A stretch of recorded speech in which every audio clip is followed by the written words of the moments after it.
आदरणीय धर्म प्रेमी सज्जनों, सादर नमस्ते। मैं जेठालाल विश्वकर्मा आप सभी का हार्दिक अभिनंदन करता हूँ। रामायण किष्किंधा कांड सर्ग 17। ये कथा आपको सत्य रामायण से सुनाई जा रही है। पिछले अंक में आपने सुना, वानर राज बाली अंगद से कहने लगे, हे अंगद, प्रिय और अप्रिय बातों को सहते हुए तुम देश काल के अनुसार कार्य करना तथा सुख दुख को भोगते हुए सदा सुग्रीव के अधीन रहना। हे शत्रु संहारक, सुग्रीव के जो शत्रु हैं उनके मित्रों से तुम मैत्री मत करना और सुग्रीव के शत्रुओं से भी मित्रता मत रखना। अपितु अपने स्वामी सुग्रीव के इस साधन में तत्पर रहकर तथा जितेंद्रिय बनकर इनके आदेशानुसार ही चलना। इतना कहकर बाण के आघात से अत्यंत पीड़ित बाली ने दोनों नेत्र और दांतों को फैलाकर अपने प्राण त्याग दिए। अब आगे आज का प्रसंग है महारानी तारा का विलाप और अंगद का अभिवादन। महर्षि वाल्मीकि जी रामायण में आगे कहते हैं, अपने स्वर्गगत मृत पति कपिराज बाली के मुख को सूंघती हुई तारा उसे संबोधित करते हुए बोली, हे वीर श्रेष्ठ, मेरी प्रार्थना को ना मानने के कारण ही आप दुख देने वाली इस ऊंची नीची पथरीली भूमि पर सोए पड़े हैं।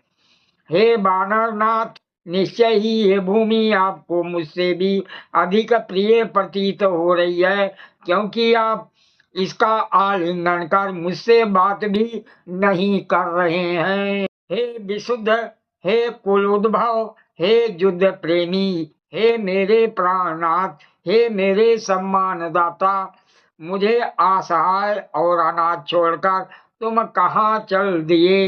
बुद्धिमान लोगों को चाहिए कि सूरवीरों के साथ कभी अपनी पुत्री का विवाह ना करें, क्योंकि देखो ना वीर की पत्नी मैं बात की बात में विधवा होकर मृतक के समान हो गई हूँ। हाय, आज मेरा मान सम्मान सब नष्ट हो गया और मेरे जीवन की संपूर्ण गति भी आज अवरुद्ध हो गई।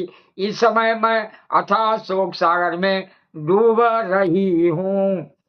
निश्चय ही मेरा हृदय वज्र के समान कठोर है, जो अपने पति को मरा हुआ देखकर भी 100 टुकड़े नहीं हो जाता।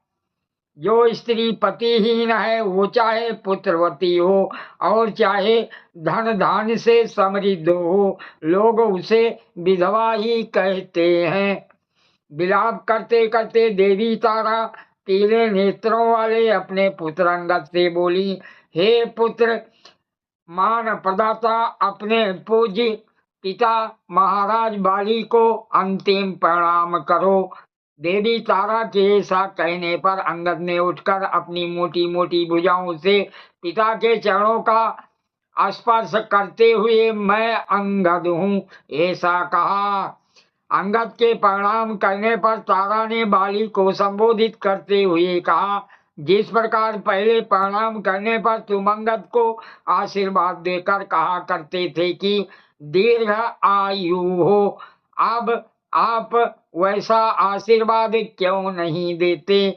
मेरे हितपूर्ण वचनों पर आपने ध्यान नहीं दिया। समझाने के अतिरिक्त आपको रोकने की शक्ति मुझ में भी नहीं थी। इसका परिणाम ये हुआ कि युद्ध में आपके मारे जाने से मैं भी पुत्र सहित विनाश को प्राप्त हुई। आपके मरने से ईश्वर, कांति और राजलक्ष्मी ने मेरा भी परित्याग कर दिया।